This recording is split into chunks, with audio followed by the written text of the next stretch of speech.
2000 సంవత్సరాల క్రితం ప్రారంభమైనటువంటి ఆ రాజ్య పరిపాలన ఇంకా ఎన్ని సంవత్సరాలు కొనసాగుతుందో తెలియనటువంటి పరిస్థితి. కానీ దీనికి మాత్రం అంతమనేది ఉండదు.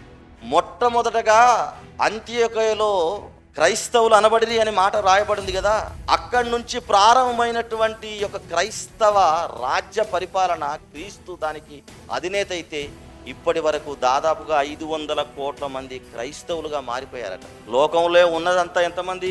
750 కోట్ల మంది. అయితే ఈ 750 కోట్ల మందిలో దాదాపుగా 450 కోట్ల నుండి 500 కోట్ల వరకు క్రైస్తవులు క్రీస్తుని అంగీకరించారట. అంటే ఈ రాజ్య పరిపాలనలోకి రావడం జరిగింది, ఇందులో సభ్యత్వం తీసుకోవడం జరిగింది. ఎంతమంది అంటే 450 కోట్ల మంది నుంచి 500 కోట్ల మంది క్రైస్తవులుగా మారిపోయారంటే ఎలా వృద్ధి చెందుతూ వస్తుందో మీరు చూడండి దేవుని.